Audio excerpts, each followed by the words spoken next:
Vamos a pasar entonces a el locus cerúleo, que es un grupo de neuronas pigmentadas que en latín significa sitio azul y que se encuentran en el tronco cerebral, ¿sí? En el mesencéfalo y en la parte superior de la protuberancia.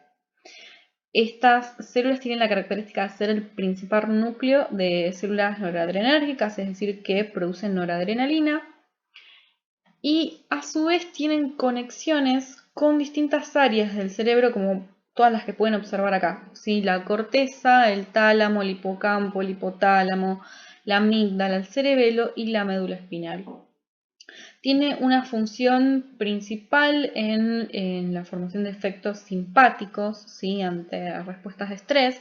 Es decir, vieron cuando se activa el sistema nervioso autónomo simpático ante un estresor que prepara nuestro cuerpo este sistema para la lucha y para la huida. Bueno, se necesita la síntesis de adrenalina y noradrenalina, por lo tanto el locus cerúleo va a estar intrínsecamente relacionado con el sistema nervioso simpático. Por otro lado, pasamos ahora a el cerebelo, ¿sí? Que vamos a ver que está formado por dos hemisferios cerebrales separados por la vermis, ¿sí? Y está compuesta, ¿sí? Está la superficie del cerebro, perdón, por la corteza cerebelosa, que no es más que el soma, ¿sí? De las neuronas, mientras que el interior del cerebelo va a estar conformado por sustancia blanca, ¿sí? Con estas fibras que ya habíamos conocido, ¿sí? Con los axones mielinizados.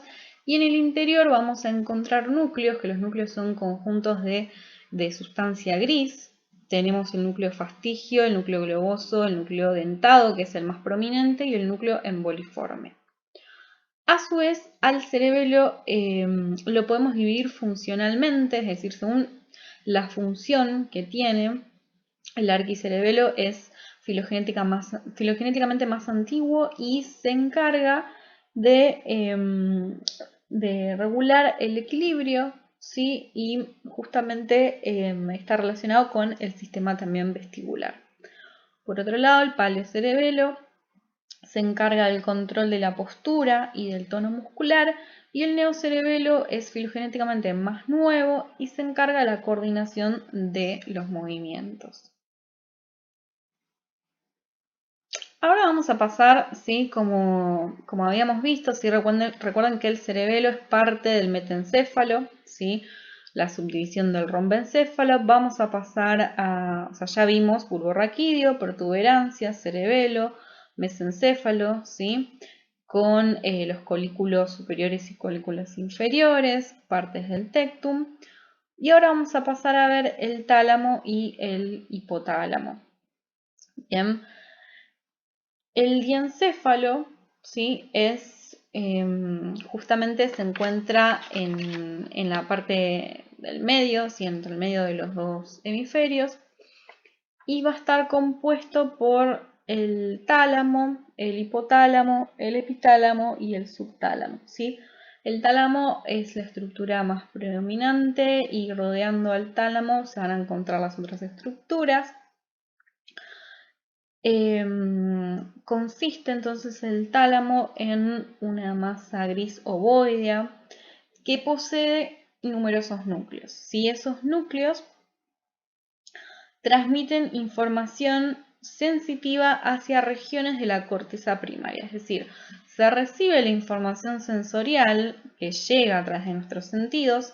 Esa información sensorial tiene su estación de relevo, que es el tálamo, es decir, como que tiene una primera parada antes de llegar a la corteza sensitiva primaria correspondiente. O sea, si es información tipo visual, va a llegar a la corteza visual primaria, si es auditiva, a la corteza auditiva primaria, pero antes de llegar a la corteza tiene su estación de relevo, es decir, su primera parada en el tálamo, ¿sí? Por lo tanto, esta es una de sus funciones. Por otro lado, va a recibir información del cerebelo, ¿sí? Y va a conectar con regiones motoras correspondientes al lóbulo frontal, es decir, que va a estar implicado también en los movimientos y en el control motor, porque va a recibir información información que proviene tanto del cerebelo, pero también información que proviene del tronco, ¿sí? Cerebral, que justamente lo que va a hacer es generar como dar lugar a la distribución luego de toda esa información. Es como que el tálamo lo que hace es distribuir un montón de información hacia distintas partes del cerebro. Después también tiene conexiones con el circuito límbico, ¿sí? Implicado en las emociones. Por lo tanto, va a estar cumpliendo numerosas funciones, ¿sí? Como acá se pueden ver, implicados en la memoria, en la atención, en las funciones ejecutivas, y porque está relacionado justamente con conexiones con el lóbulo frontal, ¿sí? Información sensoriomotora, con el lenguaje, con las emociones, ¿sí? Desde el tronco cerebral, entonces decíamos, llega información, asciende al tálamo y van después a la corteza, es decir, permite generar el tálamo una percepción, ¿sí? De lo que ingresa a través de nuestros sentidos. Entonces, como está conectado a su vez con el sistema, como es parte también del sistema límbico, va a estar implicado en las emociones, ¿sí? Y en la memoria. Y bueno, y una lesión en el tálamo puede generar alteraciones perceptivas, y aunque no haya un daño en la corteza, si se daña el tálamo, como tiene esta característica de hacer estación de relevo, puede generar daños justamente en la percepción. Por otro lado tenemos el hipotálamo, ¿sí? Que significa por debajo del tálamo, que va a estar implicado en las funciones de homeostasis, es decir, de equilibrio, y en las funciones de la reproducción.